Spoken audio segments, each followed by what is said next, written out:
es posible que jueces y magistrados le lleven sus amparos a los ministros y que los ministros digan, ah, sí, te los recibo? Y todavía los lean y dicen, ah, sí, tienes razón. No pueden ser juez y parte, se ven mal. La senadora Julieta Andrea Ramírez Padilla, del Grupo Parlamentario de Morena, en favor hasta por 5 minutos.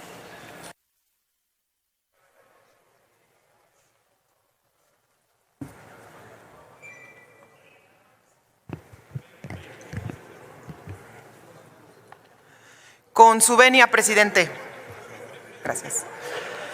Y con el permiso del pueblo de México. El Poder Judicial y los partidos de la derecha en México están coludidos al grado que ya es imposible distinguir uno del otro. Se han amalgamado en un solo grupo en torno a la protección de sus intereses y son capaces de para ello retorcer la ley. Y hay que recordarles algo: las y los ciudadanos pueden hacer todo lo que no les está prohibido, y las autoridades solo pueden hacer aquello que expresamente les está permitido. Entonces, para reformar la Constitución, tenemos que realizar el procedimiento que está expresamente previsto en el artículo 135. Y dice que para alterar o modificar la Constitución se requiere de la aprobación de la Cámara de Diputados y de la Cámara de Senadores por 2/3 partes y de la aprobación de la mayoría de los congresos locales. Y todos son electos por la gente, por el pueblo. ¿Esto qué quiere decir? Que en primer lugar no es fácil reformar la Constitución, pero que además este es el único procedimiento previsto para cambiarla. Y como a las autoridades solo les es posible hacer aquello que les está expresamente permitido, yo pregunto, ¿en dónde dice que los ministros y las ministras de la Suprema Corte pueden revisar o alterar la Constitución? En ninguna parte. Las y los ministros son responsables de aplicarla, de hacer que se cumpla, pero no pueden alterar el texto, no pueden modificarla en sus interpretaciones. Y fíjense, la reforma al Poder Judicial ya se había aprobado, ya se había publicado en el Diario Oficial de la Federación, ya era vigente.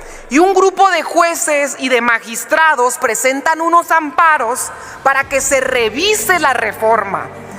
Pero para empezar, la figura, el recurso del amparo es improcedente contra la Constitución. Y la propia Corte lo dice en sus criterios. La Corte tuvo que haber desechado estos amparos.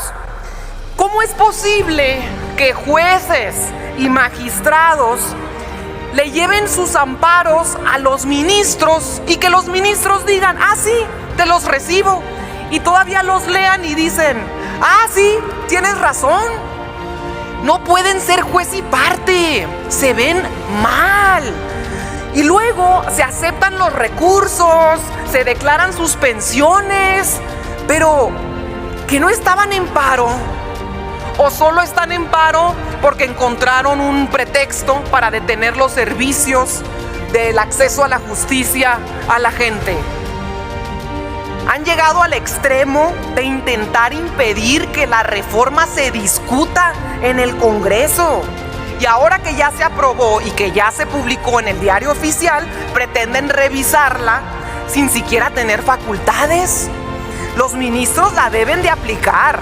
La deben de proteger a la Constitución, no la pueden modificar. Eso le corresponde al Congreso, al constituyente permanente, a los electos por las y los ciudadanos. Y ya se les olvidó por completo que después de la aprobación del Pacto por México, nuestro movimiento logró millones de firmas para solicitarle a la Corte una consulta. Y en aquel entonces la Corte se negó. Dijo que decían que no tenían facultades para estar revisando la Constitución, porque ahora sí las tienen.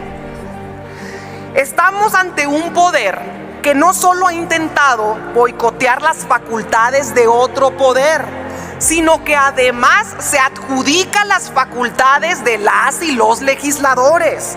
Y estamos también ante diputados y senadores de la oposición que ya no distinguen dónde terminan sus facultades y dónde empiezan las del Poder Judicial. Son una masa, un bloque conservador que se resiste a perder los privilegios que les brinda el actual sistema judicial. Y a donde quiera que vayamos nosotros, el pueblo manifiesta la necesidad de acceder a la justicia. Manifiestan su preocupación porque no hay dinero para pagar abogados y se cuenta con jueces que se corrompen. ¿Puede concluir, senadora Ramírez?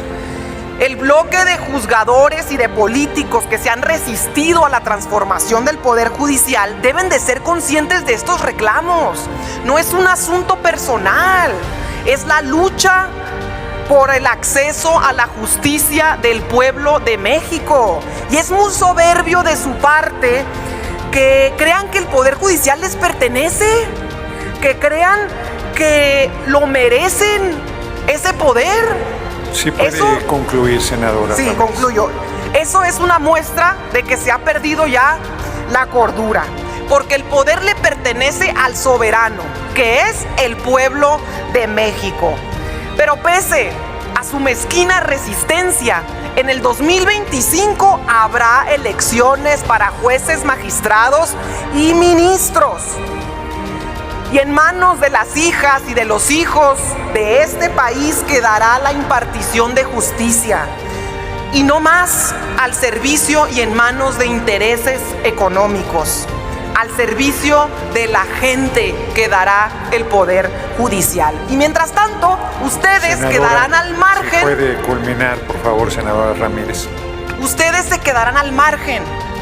No han entendido que el juicio más importante es el del pueblo y que la sentencia más importante es la que nos deja nuestra historia patria. Es cuanto. Muchas gracias, presidente. Gracias, senadora Ramírez. Tiene el uso de la palabra